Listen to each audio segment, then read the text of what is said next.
Welcome to amusing stuff machine APPSC junior assistant ఈ పోస్టులలో భాగంగా మనము పేపర్ 2లో అంటే మెయిన్స్లో ఉన్నటువంటి పేపర్ 2లో 150 మార్క్స్లో 75 మార్క్స్కి ఇంగ్లీష్ ఉందని మనం ఆల్రెడీ దీని గురించి ఎక్స్ప్లెయిన్ చేశాము. ఆ ఇంగ్లీష్లో ఏం సిలబస్ ఉంది, ఎలాంటి క్వశ్చన్స్ మనం ఎలా ఉంటాయని కూడా ఇంట్రడక్షన్ క్లాస్లో చెప్పడం జరిగింది. సో దాని తర్వాత మనం ఇప్పుడు కాంప్రహెన్షన్ స్టార్ట్ చేసి ఆల్రెడీ ఒక 4 సెట్స్ మనం కంప్లీట్ చేసుకున్నాము, అంటే 4 క్లాసెస్ కంప్లీట్ చేసుకున్నాము. రీసెంట్గా మనము ఫీడ్బ్యాక్ పెట్టడం జరిగింది, అంటే ప్యాసేజెస్ లెవెల్ పెంచమంటారా, ఏమన్నా డిఫరెంట్గా చెప్పమంటారని చెప్పి అడగడం జరిగింది. సో చాలామంది మనకి కొంచెం టఫ్గా ఉండేటి ఇవ్వండి, ఆల్రెడీ మేము సింపుల్ అయితే చేయగలుగుతున్నామని చెప్పడం జరిగింది. సో అందుకని చెప్పి ఇప్పుడు టఫ్ ప్యాసేజ్ని మీ ముందుకు తీసుకొని వచ్చాను. సో మీరు కనుక ఫస్ట్ మా ఛానల్ని చూస్తుంటే ఖచ్చితంగా సబ్స్క్రైబ్ చేసుకోండి, అలానే నోటిఫికేషన్ బెల్ని కూడా యాక్టివేట్ చేసుకోండి. ఎప్పుడైతే వీడియో పెడతామో అప్పుడు మీ అందరికీ వీడియో వచ్చేస్తుంది. సో ఇలానే మనం ఏపీ హిస్టరీకి సంబంధించి ఇస్తున్నాము, ఏపీ హిస్టరీకి సంబంధించి క్లాసెస్ మనం ఇస్తున్నాము, ఏపీ ఎకానమీ క్లాసెస్ కూడా మనం ఆల్రెడీ ఇస్తున్నాము. అలానే కరెంట్ అఫైర్స్ని కోర్సును కూడా రీసెంట్గా నిన్ననే మనం స్టార్ట్ చేసుకోవడం జరిగింది. So every day current affairs మీకు ఈవినింగ్ టైంలో ఖచ్చితంగా అందిస్తాము. జస్ట్ ఒక 10 to 15 మినిట్స్లో మీ ముందుకి మొత్తం నేషనల్, ఇంటర్నేషనల్, రీజనల్ అంటే ఏపీ కరెంట్ అఫైర్స్ అన్నీ కూడా మీకు ఇవ్వడం జరుగుతుంది అనమాట. So let's get into the today's class. ఈరోజు క్లాస్ మనం ఆల్రెడీ స్టార్ట్ చేసుకుంటే, Marie was born in Warsaw. Marie was born in 1867 in Warsaw. Okay, Poland యొక్క capital Warsaw. Where her father was a professor of physics. వాళ్ళ నాన్నగారు physics professor అనమాట. At the early age, చిన్నప్పటి నుంచే she displayed brilliant mind and blithe personality, అంటే good personality అనమాట. Her great exuberance for learning prompted her to continue with her studies after high school. తనకున్నటువంటి ఆ anxiety అంటే excitement high school తర్వాత కూడా ఇంకా మనం పెద్ద చదువులు చదువుకోవాలని చెప్పి తనకి అలా ఉద్దేశం కలిగిందనమాట. సో షీ బికేమ్ డిస్గ్రండల్డ్, అంటే however she learn that the university in Warsaw was closed to women. అప్పట్లో ఆమె అనుకునింది నెక్స్ట్ పై చదువులు చదవాలి, ఎంబీఏ ఇట్లాంటి మనకి బీటెక్ ఇలాంటివి చేయాలని అనుకునింది. కాకపోతే అక్కడ ఆ టైంలో పోలాండ్లో వార్సాలో మనం చూసుకుంటే ఉమెన్ని అలో చేసేవారు కాదనమాట యూనివర్సిటీస్లో. సో అందుకని చెప్పి ఆమె ఏం చేసిందంటే, ఖచ్చితంగా నేను ఎలాగైనా ఇంకా పెద్ద డిగ్రీ తెచ్చుకోవాలని చెప్పి షీ డిఫైనెంట్లీ లెఫ్ట్ పోలాండ్ని వదిలేసి 1891లో ఎంటర్డ్ ద సోర్బోన్ గుర్తుపెట్టుకోవాలి ఇది మనం కూడా. సోర్బోన్ అనేది ఒక ఫ్రెంచ్ యూనివర్సిటీ. ఈ ఫ్రెంచ్ యూనివర్సిటీలోనే ఆమె మాస్టర్స్ డిగ్రీ చేయడము, దాని తర్వాత అక్కడ డాక్టరేట్ ఇన్ ఫిజిక్స్లో డాక్టరేట్ కూడా తీసుకురావడం జరిగిందనమాట. Marie was fortunate to have studied at the Sorbonne with some of the greatest scientists of her day. అంటే ఆ యొక్క ఇన్స్టిట్యూట్ చాలా ప్రతిష్టాత్మకమైనది, చాలా గొప్ప గొప్ప సైంటిస్టులు అందరూ కూడా ఆ ఇన్స్టిట్యూట్ నుంచే వచ్చినట్టుగా మనకి తెలుస్తుందన్నమాట. One of whom was Pierre Curie అనే అతను ఆల్రెడీ ఒక గొప్ప సైంటిస్ట్ అని మనకు తెలుస్తుందన్నమాట. So Marie and Pierre were married in 1895. Madam Curie and Pierre Curie వాళ్ళిద్దరు కూడా 1895లో మ్యారేజ్ చేసుకొని మంచి ప్రొడక్టివ్ ఇయర్స్, ఇద్దరు సైంటిస్టులు వాళ్ళే కాబట్టి మంచి ఇదితో డిఫరెంట్ టైప్స్ ఆఫ్ రీసెర్చెస్ చేయడం జరిగిందనమాట. At a short time after they discovered రేడియంని కనుక్కున్నారు వాళ్ళు, అందరికి తెలిసింది దీని గురించి, మేడం క్యూరీ గారు కనుక్కున్నారు. సో అది కనుక్కున్న తర్వాత కొద్ది సమయానికే Pierre was killed by a horse drawn wagon in 1906 అనమాట. అంటే ఆ గుర్రపు బండికి సంబంధించి ఏదో చక్రము తగులుకొని చనిపోయినట్టుగా మనకి 1906లో చనిపోయిందనమాట తెలుస్తుంది. So Mary was stunned by this horrible misfortune and endured heart breaking anguish అనమాట. తన హార్ట్ బ్రేక్ అయింది, అసలు తట్టుకోలేకపోయింది అన్నట్టుగా మనకు తెలుస్తుంది అనమాట. Despondently she recalled their close relationship and the joy they had shared in scientific research. ఆమెకు అన్నీ గుర్తొస్తున్నాయి, ఇద్దరు కలిసి మేము ఎన్ని రీసెర్చ్లు చేసామనేది అంతా కూడా బాగా గుర్తొస్తుంది. The fact that she had 2 young daughters to raise by herself greatly increased her distress. అంటే ఆయన చనిపోయాడు, భర్త చనిపోయారు, ఇంకా ఇద్దరు యంగ్ డాటర్స్ ఉన్నారు, వీళ్ళని ఎట్ట రైజ్ చేయాలా, మన రీసెర్చ్ మనం ఎలా కంటిన్యూ చేయాలని చెప్పి ఆమెకు ఇంకా కొంచెం బాధ కలిగినట్టుగా మనకు తెలుస్తుంది అనమాట. Curie's feelings of desolation finally begin to fade when she asked to succeed her husband as a physics professor at సోబోర్న్లో వాళ్ళ హస్బెండ్ ప్రొఫెసర్గా చేసేవాళ్ళు. ఈ బాధ, ఈ యొక్క డిప్రెషన్ మొత్తం నుంచి ఆమెను బయటికి ఎలా వచ్చింది అంటే, అక్కడ ఉండే వాళ్ళు ఏం చేశారంటే, మీ భర్త ప్లేస్లో మీరు ప్రొఫెసర్గా అక్కడ జాయిన్ అవ్వండి అని చెప్పడం జరిగిందనమాట. సో అప్పుడు ఇక్కడ మనం చూస్తుంటే she was the first women to give a professorship at the world famous university. Professor అవ్వడము అప్పట్లోనే ఫస్ట్ అనమాట, వరల్డ్ ఫేమస్ యూనివర్సిటీస్లో. తర్వాత ఆమెకి నోబెల్ ప్రైజ్ కూడా వచ్చింది. 1911లో she received the Nobel prize in chemistry for isolating రేడియంకి సంబంధించి తగిన రీసెర్చ్ చేయడం వల్ల ఆమెకి 1911లో నోబెల్ ప్రైజ్ కూడా వచ్చినట్టుగా మనం చూస్తున్నాం అన్నమాట. So although Marie Curie eventually suffered A fatal illness from her long exposure to radium. ఇది అందరికీ కూడా చాలామందికి తెలిసి ఉంటుంది. తను ఎలా చనిపోయిందంటే, ఈ రేడియం మీద ఈ యొక్క రీసెర్చెస్ ఇవన్నీ, ఈ టెస్టులు ఇవన్నీ చేయడం ద్వారా, అంటే లాంగ్ ఎక్స్పోజర్ టు రేడియం, దానికి ఎక్కువ ఎక్స్పోజ్ అయిపోయి ఆమె ఇంకా తట్టుకోలేక she never became disillusioned about her work regardless of the consequences. She had dedicated herself to science and revealing the mysteries of the physical world. So ఇక్కడ మనం ప్యాసేజ్లో ఏం చూసుకున్నామంటే, Marie Curie ఎక్కడ పుట్టారు, ఆమె చిన్నప్పటి నుంచే బాగా ఇదిగా ఉండేవాళ్ళు. తర్వాత యూనివర్సిటీ క్లోజ్ అయిపోయింది, అంటే ఉమెన్కి అలో లేదు. సో అందుకని ఆమె చెప్పి సోబోర్న్ యూనివర్సిటీకి వెళ్ళింది, ఫ్రాన్స్లో, అంటే ఫ్రెంచ్ ఇన్స్టిట్యూట్. సో అక్కడ పేరీ క్యూరీ అనే అతను పరిచయం అవ్వడం జరిగింది. ఆయన కూడా ఆల్రెడీ అక్కడ ప్రొఫెసరు. సో ఇద్దరు మ్యారేజ్ చేసుకొని దాని తర్వాత కలిసి మామూలుగా రేడియంని ఇట్లా ఐసోలేషన్ చేసిన తర్వాత కనుక్కోవడం జరిగింది. తర్వాత ఆయన చనిపోవడం జరిగింది. తర్వాత ఇద్దరు కూతుర్లు ఉన్నారు, మనం ఎట్ట పెంచాలి అని చెప్పి అనుకుంటా ఉన్న సమయంలో వాళ్ళ హస్బెండ్ యొక్క పోస్ట్ని ఆమెకి ఇవ్వడం జరిగింది. సో అప్పుడు ఆమె వరల్డ్ ఫేమస్ అయింది. ఫస్ట్ టైం అవుతుందన్నమాట, అంటే ఒక ఉమెన్ ప్రొఫెసర్షిప్ ఇవ్వడము. సో రేడియో ఐసోలేషన్ చేయడం వల్ల ఆమెకి 1911లో నోబెల్ ప్రైజ్, ప్రతిష్టాత్మకమైనటువంటి నోబెల్ ప్రైజ్ ఇవ్వడం జరిగింది. సో ఆమె ఎలా చనిపోయింది అనేది మనం ఆల్రెడీ ఎక్స్ప్లెయిన్ చేసాము. సో ఇక్కడ మన క్వశ్చన్స్కి వెళ్తే, ప్యాసేజ్ అయితే కొంచెము లెంతీగానే ఉంది. సో మీకు అంతా వైండప్ చేసి చెప్పినప్పుడు ఒక 2 minutesలో మీకు అర్థమైపోయి ఉంటుంది. సో ఇక్కడ మనం చూసుకుంటే, Mary had a bright mind and dash personality, strong personality, light hearted personality, humorous personality, strange personality. Passage స్టార్టింగ్లోనే మనకుంది, Mary had a bright mind and light hearted personality అని. సో ఫస్ట్ క్వశ్చన్కి ఆన్సర్ మనం తీసుకుంటే 2 అనమాట. సెకండ్ క్వశ్చన్ చూసుకుంటే, when she learned that she could not attend the university in Warsaw she felt.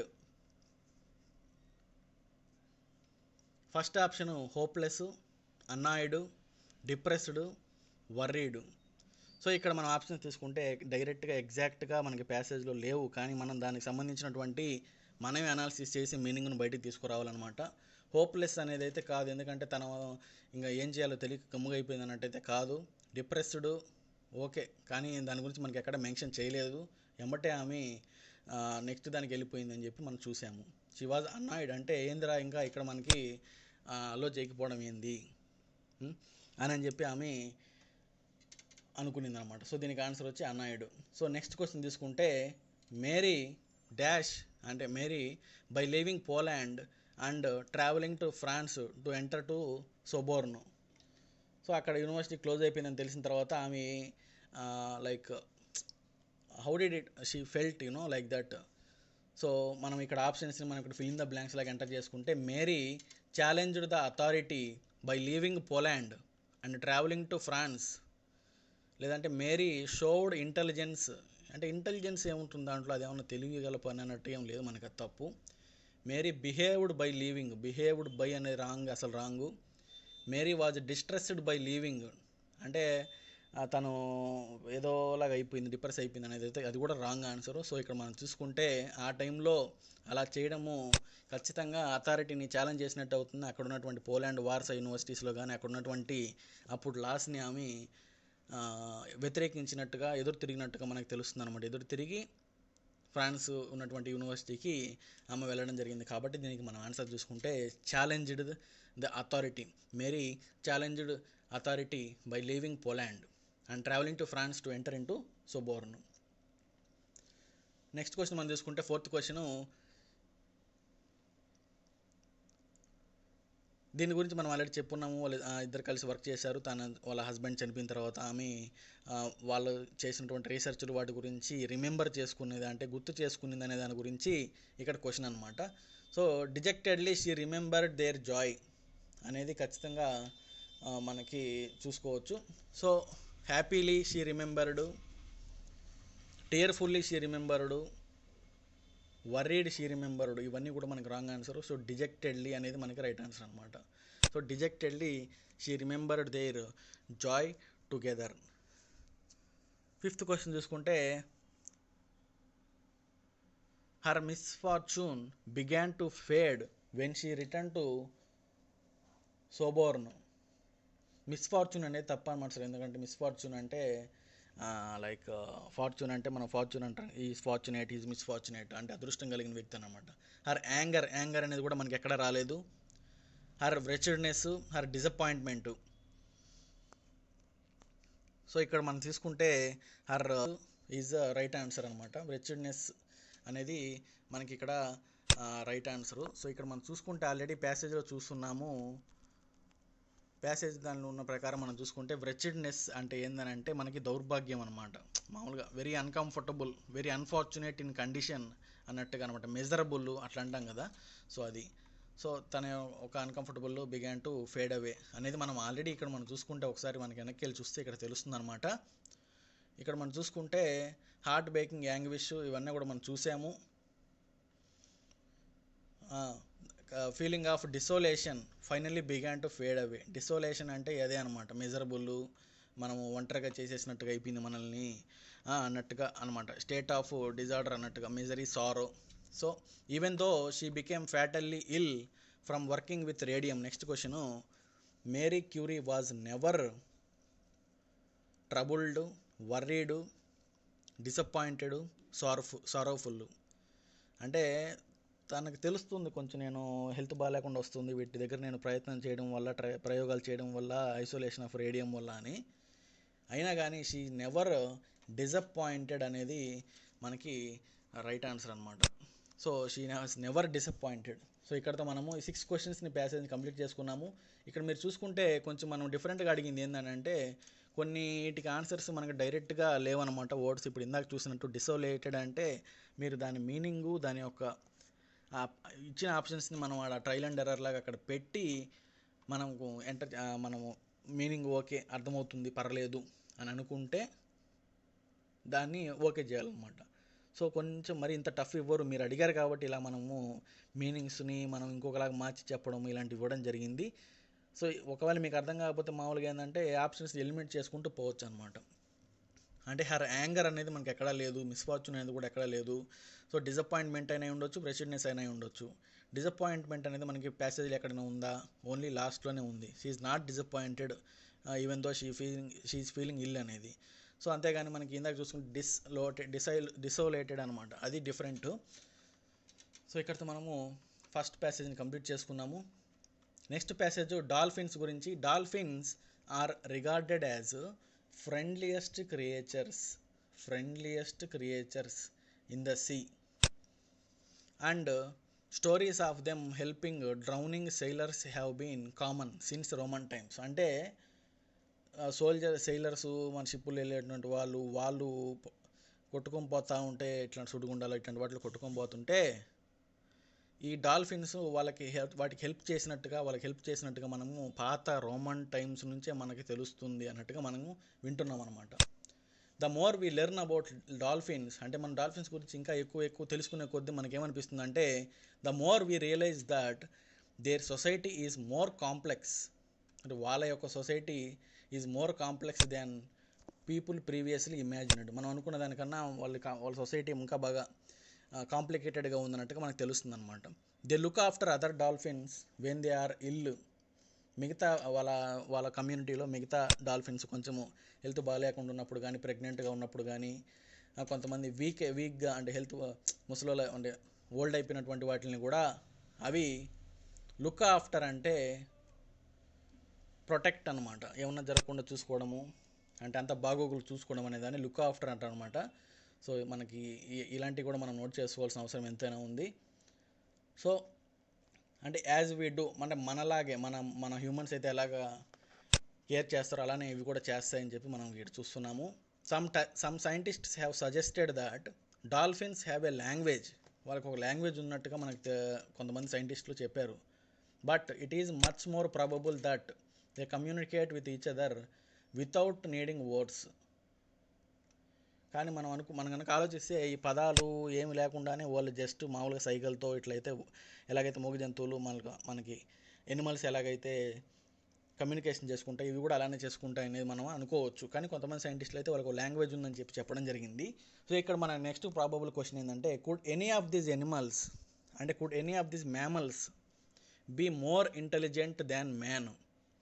అంటే మీ అందరికి తెలుసు man is also that so one of that kind.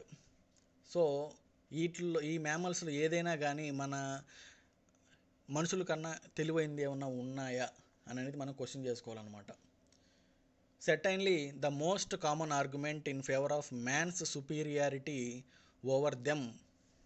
ఒక ఆర్గ్యుమెంట్ మనం కనుక తీసుకుంటే మనము వాటికన్నా సుపీరియర్ అని ఎలా తెలుస్తుందంటే, we can kill them more easily than they can kill us.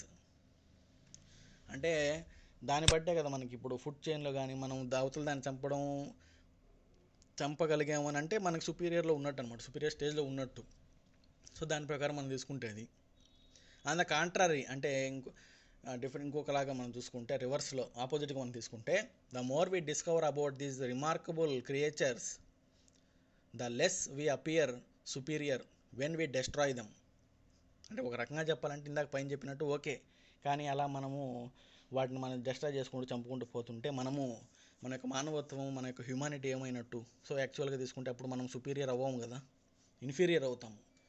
So అది డాల్ఫిన్స్ గురించి మనం ఇక్కడ చూసాము, కీవర్డ్స్ అన్నీ కూడా మనం ఇక్కడ నోట్ చేసాము. ఇక్కడ మెయిన్గా మనకి ప్యాసేజ్లో క్వశ్చన్స్ ఎలా అడుగుతారంటే డాల్ఫిన్స్ యొక్క థింకింగ్, మనము వాళ్ళకి సైంటిస్టులు ఏం చెప్పారు, మనం వాటికన్నా తెలివైన వాళ్ళమా, వాటికన్నా తెలివైన వాళ్ళ కాదా, వాళ్ళ లాంగ్వేజ్ గురించి, వీటి గురించి మనకు ఒక సింపుల్గా 3 క్వశ్చన్స్ మనం చూద్దాము. కొంచెం మనం దీని గురించి మీరు డిరైవ్ చేసుకోవాల్సిన అవసరం ఎంతైనా ఉందన్నమాట. So it is clear from the passage that dolphins, first option చూసుకుంటే don't want to be with us as much as we want to be with them. ఈ ఆన్సర్ తప్పు, ఫస్ట్ ఆప్షన్ తప్పు, ఎందుకంటే మనకి ఎక్కడ కూడా మెన్షన్ చేయలేదు ప్యాసేజ్లో. Or proven to be less intelligent, that is wrong. Actually రివర్స్లో చెప్పున్నారు, more intelligent than we thought అనేది. Have a reputation for being friendly to humans, ఇది కొంచెం ఓకే అన్నట్టుగానే ఉంది. ఇది అయినా కానీ మనం మిగతా ఆప్షన్స్ ఖచ్చితంగా చదవాలి. So are the most powerful creatures that live in the oceans, అది ఎక్కడ మనకి మెన్షన్ చేయలేదు. మోస్ట్ పవర్ఫుల్ క్రియేచర్స్ అనేది మనకి ఎక్కడ లేదు. So are capable of learning a language and communicating with humans అనేది ఎక్కడ లేదు. ఖచ్చితంగా మీరు దాన్ని ఎలిమినేట్ చేసుకుంటూ పోవచ్చు. సో దీనికి ఇక్కడ మన రైట్ ఆన్సర్ చూసుకుంటే ఫస్ట్లోనే ఇచ్చున్నాడు, have a reputation of being friendly to humans. అంటే ఎవరన్నా బాగా ఉండడం, ఎవరన్నా పడిపోయినప్పుడు వాళ్ళని బొడ్డుకు తీసుకొని రావడం కానీ ఇలాంటివన్నీ చేస్తుంది సోల్జర్స్, సెయిలర్స్ అని చెప్పి ఆల్రెడీ మనం ఎక్స్ప్లెయిన్ చేయడం జరిగింది అనమాట. సో దానికి ఆన్సర్ వచ్చి ఎస్సీ option. The fact that the writer of the passage thinks, ఇందాక మనం ఆల్రెడీ చూసాము, we can kill dolphins more easily they can kill us అనే స్టేట్మెంట్ ఎందుకు ఇవ్వడం జరిగింది? మనం వాటిని ఈజీగా చంపగలుగుతాం అది మనల్ని చంపే లోపల అని ఎందుకు చెప్పడం జరిగింది? దాని మీనింగ్ ఏంటి, దాని యొక్క ఉద్దేశం ఏంటి, భావం ఏంటి అని అడిగితే మనం చూసుకుంటే questions options, it means that they are better adapted to their environment than we are.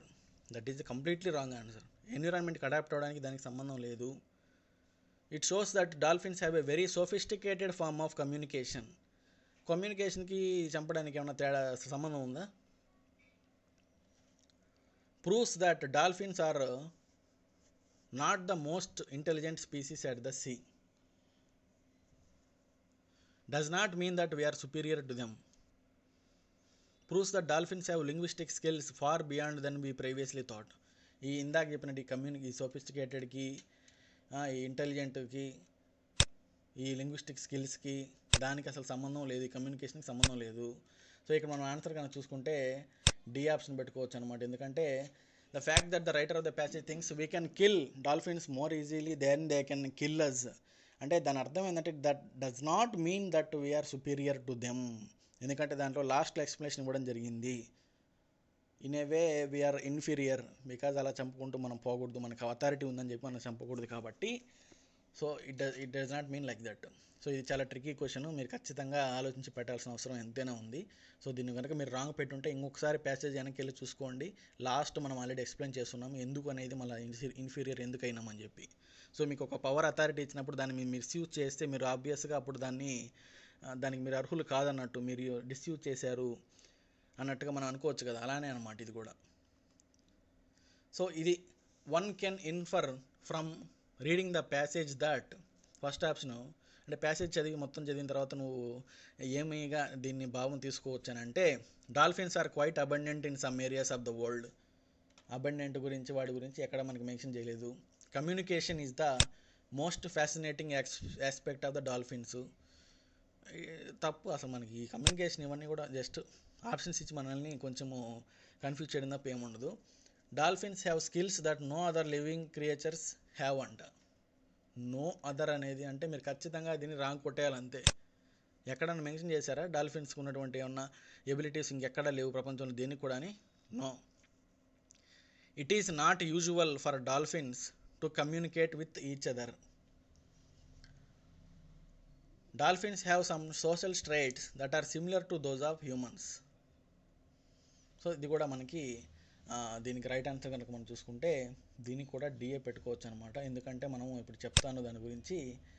మనకు ఆల్రెడీ ఇప్పుడు మనం చూసుకుంటే ఒకసారి మనము ప్యాసేజ్లోకి వెళ్ళి చూద్దాము. ఇక్కడ మనం చూసుకుంటే లాంగ్వేజ్ గురించి ఇక్కడ మనకు ఉంది. But it is much more probable that they communicate with each other without needing words. ఇప్పుడు మనం చూసుకుంటే it is not usual for dolphins to communicate with each other. ఎగ్జాక్ట్గా మీకు అక్కడ పాయింట్ అర్థమైందా? కమ్యూనికేషన్ జరుగుతాయి అని కొంతమంది సైంటిస్టులు చెప్పారు, కానీ రియల్గా మనం అనుకుంటే, మనం ఆలోచిస్తే ప్రాబబ్లీ అని అన్నాం కదా, అందుకే సో మనం ఎక్కడ కూడా మనకి విన్నట్టుగా మనకి ఎక్కడ కూడా ప్రూవ్ కాలేదు, జస్ట్ సైంటిస్టులు అన్నారు. సో దాని అర్థము మనం ఇక్కడ మనం ఎడ్ చేసుకుంటే మన ఆప్షన్స్ ఎలిమినేట్ చేసుకుంటూ వచ్చినా మనకి ఇక్కడే మిగులుతాం అనమాట. సో హ్యూమన్స్ లాగానే కొన్ని సోషల్ ట్రైట్స్ ఉన్నాయి అని అంటే ఉన్నాయి, but that is you know we can అది అంటే కొన్ని ఎమోషన్స్ అంతే, సోషల్ స్టేట్స్ అనే కాదు. సోషల్కి దానికి వేరే సంబంధం లేదు. So that's it friends, thank you every one for watching. ఈరోజు కొంచెం మనం టఫ్ ప్యాసేజ్ చేసాము, మీకు అర్థం అయ్యి ఉంటాయని అనుకుంటున్నాను. అర్థం కాకపోతే కొంచెం స్లో చేసుకొని చూడండి, లేదంటే మళ్ళీ ఇంకొకసారి చూడండి, లేదంటే మీరే ప్యాసేజ్ని చేత్తో నోట్ చేసుకొని ఇంకొకసారి కీవర్డ్స్ అన్నీ ఎంటర్ చేసుకొని మార్క్ చేసుకొని ఆన్సర్స్ పెట్టండి. సో ఆప్షన్స్ మాత్రం ఖచ్చితంగా ట్రిక్కీగానే ఉంటాయి, మీకు ఖచ్చితంగా అనిపించవచ్చు దీనికి ఆప్షన్ కాదు, ఇది ఎందుకు కరెక్ట్ కాకూడదు అని చెప్పి. సో మనమైతే డిఫరెంట్ సోర్సెస్ నుంచి మనము ఎంబీఏ కానీ క్యాట్ కానీ ఇట్లా డిఫరెంట్ ఇంటర్నేషనల్ ప్యాసేజీలకు సంబంధించి వాటిని కూడా తీసుకొని వచ్చి ఇవ్వడం జరిగింది. సో దీంట్లో ఎటువంటి మిస్టేక్స్ ఉండవు. So thank you everyone. So current అఫైర్స్ని ఖచ్చితంగా ఫాలో అవ్వండి, ఎవ్రీడే నోట్ చేసుకోండి. అలానే ఏపీ ఎకానమీకి సంబంధించి జనవరి నుంచి చెప్తున్నాము, ఏపీ కరెంట్ అఫైర్స్ కానీ ఏపీ స్కీమ్స్ ఇవన్నీ కూడా మీకు అందిస్తాము. So thank you every one. Share and subscribe.